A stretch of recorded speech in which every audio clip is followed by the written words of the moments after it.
Hi everyone, welcome back to our entrepreneurship class, and we are in our unit 3. Under unit 3 we are doing our marketing mix, and in the previous class we have learned about there are 4 P's in marketing mix, and the first P is product, the second is price, the third is place, and the fourth is promotion. So we are doing the first P under the marketing piece, that is marketing mix, and the first one we are doing is on product mix. Okay, so in product mix, I hope you remember that in product what we need to remember is the quality of the product, the design of the product, the packaging of the product, and product assortment as well. So product assortment is the line or items of product that a producer produce. Okay, so under this product mix there are certain elements. Again, there are few elements under product mix. So under the product mix we are doing the first element, that is branding. Okay,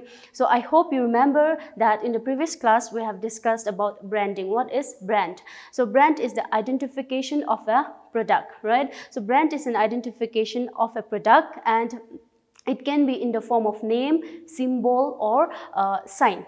Okay, so the name which can be virtually spoken is known as brand name. I hope you remember till there. So we will move ahead to the next qualities of brand name, or what should a good brand name have.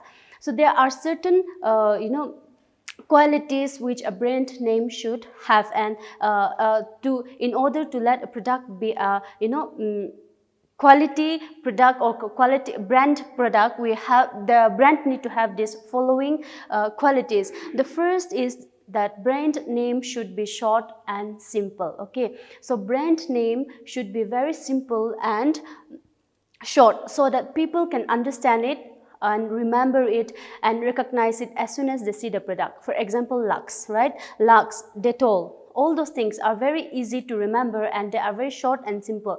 Therefore, a good brand name should have a name which is very short and simple so that people recognize it and remembers it whenever they see it. The next is it should be easy to pronounce. Brand name should be easy to pronounce. Okay, names which are very difficult to pronounce, brand names which are very difficult to pronounce by the customers or by the people do not gain popularity because it is difficult for people to pronounce.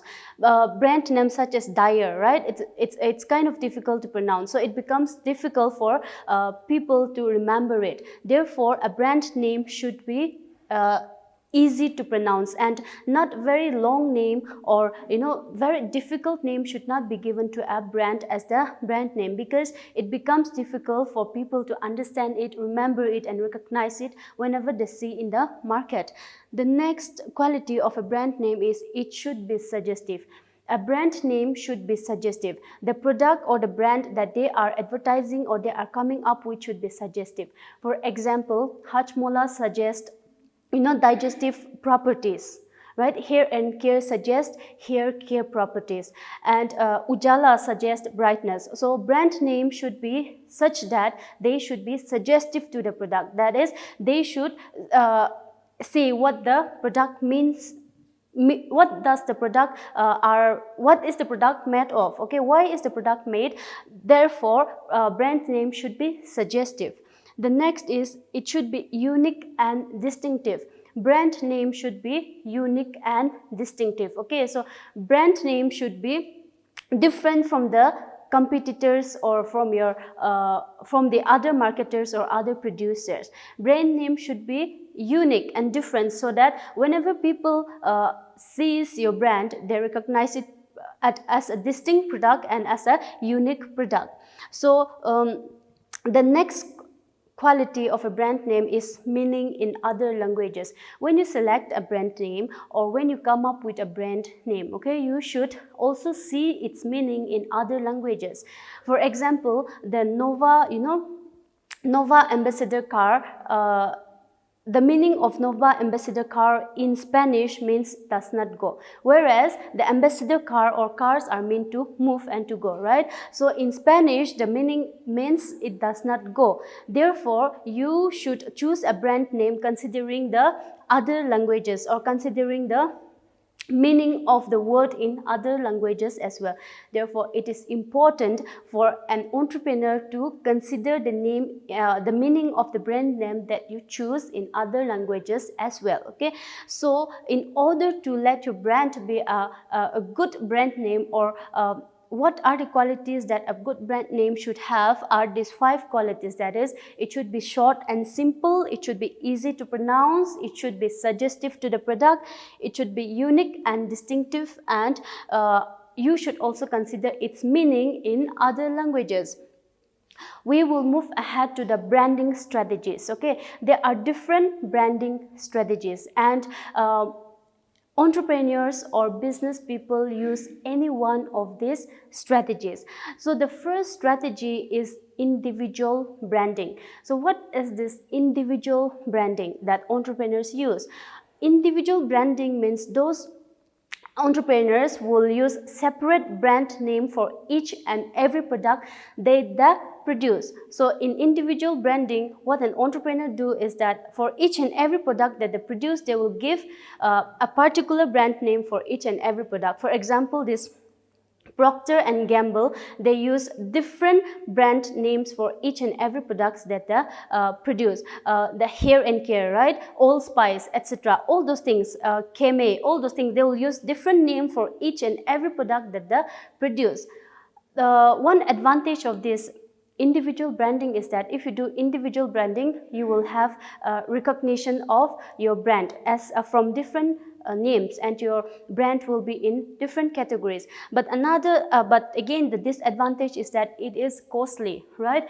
If you give a separate brand name for each product that you produce, then it will become costly for you to advertise, for you to promote your product. And for every product that you produce, you have to use new strategies. Therefore, using this individual branding is costlier than the other branding strategies. Therefore, if an entrepreneur is, if an entrepreneur wants to use this individual branding strategy, then they should possess a lot of capital, and only those entrepreneurs who are well established can use this individual branding strategy.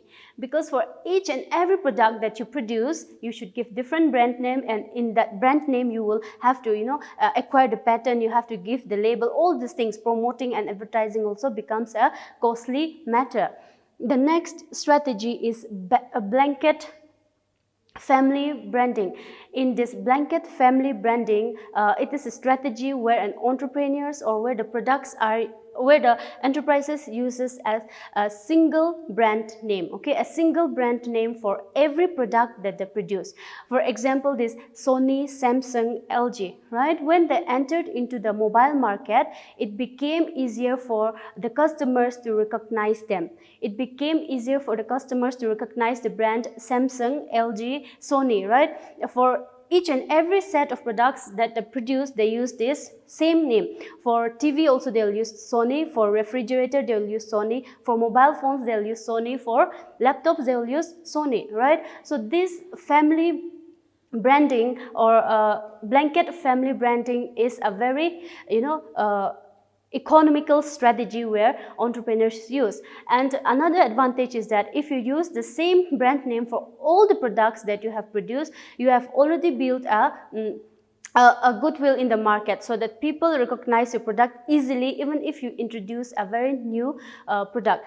It is an economical strategy, and you don't need to spend much money on advertising, promoting your products, because you have already a place in the market, right? So blanket family branding is a strategy where for every product they'll use the same brand name. The next branding strategy is separate family brand name. Again, in this separate family brand name, entrepreneurs or enterprises uses this strategy for same class of products, or same class of products or a family of products. For example, Reliance, they use Vimal for suits and saris, okay, and for Legacy for ready-made garments, and for curtains they use Harmony. So separate family branding is a strategy where they use the same a brand name for similar class of products or same kind of family products. The next is company's name combined with the brand name. In this case, the companies will use the name of the company or name of the firm first, and then later they will include the brand name or the product name.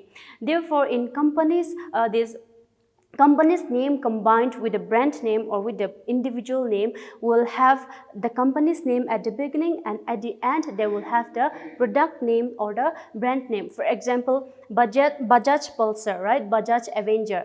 So in the same manner, Britannia Mary, Britannia Sunfist, Britannia Cream, right? So the firm will use the name first, and later they will use the brand name or the name of the product in their business. So this separate company's name combined with the brand name helps the customers to recognize the company's name as well as the name of the product easily. Okay, if you add your company's name in the beginning, then it will let the customers understand your company, will let the customers know your company, and then as well as the brand name. So these are the different strategies that every entrepreneur uses.